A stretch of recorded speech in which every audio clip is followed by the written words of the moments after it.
Alright guys, now let's check out this GAC Emkoo, which will be launched in Malaysia also not too long later. Now this one is marketed as a C segment SUV which competes against the Emkoo J7, Mazda CX-5, Proton X70, so and so forth. You can see how competitive is C segment SUV market in Malaysia. Now this car comes with two specs. At the front, this one is the most highest spec that you can get. Now let's bring you around to this GAC Emkoo. Now before I start, I would like to pop open the hood to show you the engine. Alright, now here's the engine of the GAC Emkoo. So you can see there's no hydraulic strut to support the bonnet, so you need to hold like this. This one is a 1.5 liter TGDI engine paired to a 7-speed dual clutch transmission. Now here it says Mega Wave Power. I presume this is the same engine you can find in the GAC GS3 and Zoom. Now it's rather heavy. Okay. Now let's go through the exterior styling for this GAC Emkoo. This one is the top spec variant, so you can expect there's a lot of bells and whistles in this car. Let's start out with the front fascia. Typical Chinese vehicle, all of their design are actually very daring and is very aggressive setup. You can see this very straight cut LED headlights, and I presume this is the daytime running lights. And there's 3 LED projectors, and there are some lines going around it. This sort of reminds me of the GWM Hava H6 as well as the Peugeot 3008. There's this type of lining across the front fascia. Make no mistake, I think it is rather handsome. So there are some radar as well, which means it comes with the active safety feature that you expect, including the 360 cams right here. Now here's the side profile of the GAC Emkoo. I would say this car is slightly longer than the Proton X70 or the Emkoo J7. So this one comes with a 235, 55, 90-inch shot on Continental's Eco Contact tires, and there's a dual tone setup for the rim, and there's some plastic cladding to mix up the ruggedness of this GAC Emkoo. Now when you unlock the car door, door handle will automatic pops out. There's keyless as well. So the fuel cap you need to open from inside because you cannot press and open from here. Do take note. And here's the rear look of the GAC Emkoo. There's a very sharp tail lights and very slim across the entire back of this car, which makes it very aggressive. Now there's an Emkoo badging, and down here it's not finished in gloss black. This is some anti-scratch plastic. Right here there's some exhaust tip, but it is finished in aesthetic only. There's not functional. The actual one is actually down here, hidden, and there's a very aggressive diffuser. Now this also comes with a power boot, but this car, because the battery has drained, so I can't open for you, but you get the idea. There's a reverse cam. What do you think about the overall rear look of this car? It actually makes the car look wider than it should due to this very slick tail lights. Even the third brake lights is also finished in a very aggressive settings. It's my first time seeing this type of third brake light integrated in this very aggressive rear spoiler. Now let's get into the car and explore further. Now here's the interior of this GAC Emkoo. The theme is between a black and red stitching. So right here there's electronic controls for the driver's seat, including your powered lumbar supports, even the door pockets as well.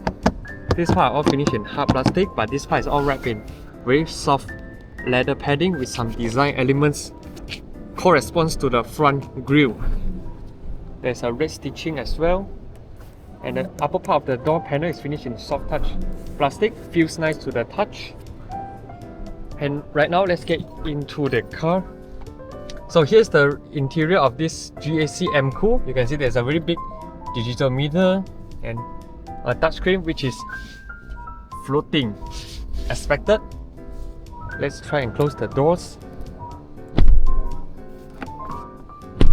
Very solid, and this is how you open the doors.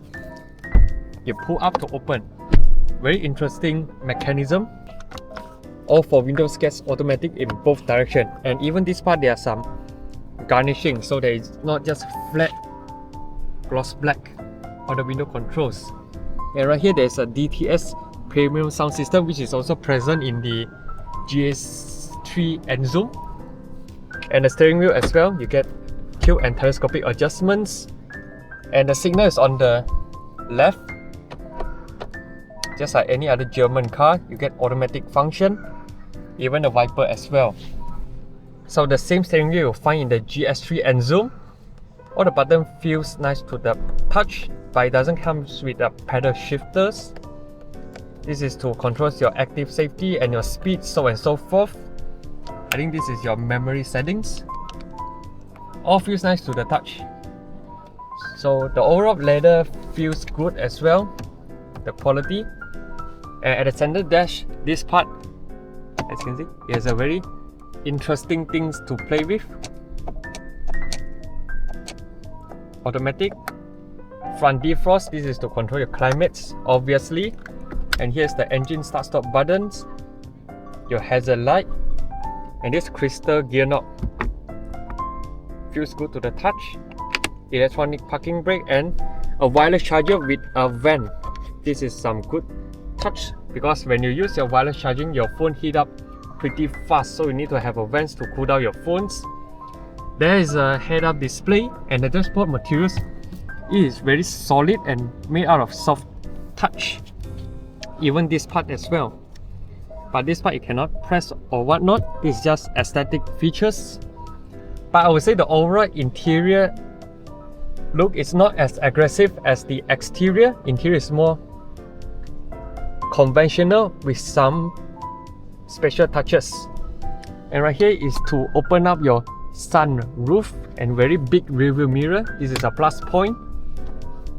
Sun visor, you get a vanity mirror without the light. Alright, for both sides. Now let's check out the back seats, shall we? As I mentioned, the fuel cap needs to open from here. This part is to control your side mirrors, including auto fold, and here's the open your power tailgate. This is your headlight leveling. So because this seat has been adjusted a bit too backwards, so I need to get out from the other side.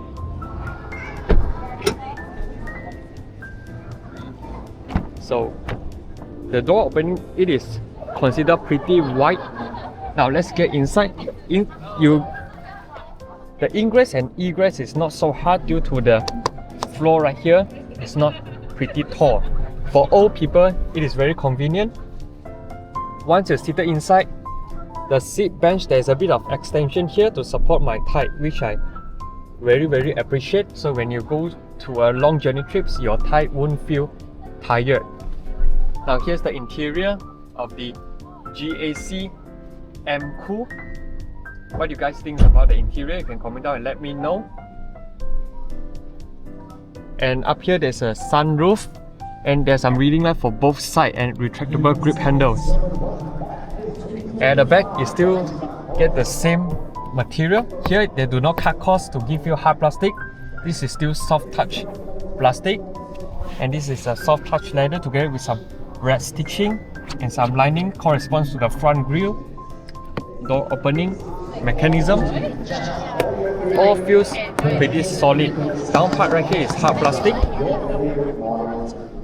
Headroom, I get plenty of it because this is not a coupe SUV, so the roof lining is not curved down like some of the SUV, and the headliner is finished in black, which gives you a bit more premium touches. So when you close the door, it is considered pretty solid. So what do you guys think about this GAC Emkoo? You can comment down below and let me know. This will be launched shortly as well, so do stay tuned for it. If you have any question regarding this car, you can comment down below and let me know. And this ends my review for this GAC Emkoo. Be sure to subscribe, like and share my videos if you like my walk around series. I will see you in my next video. Cheers.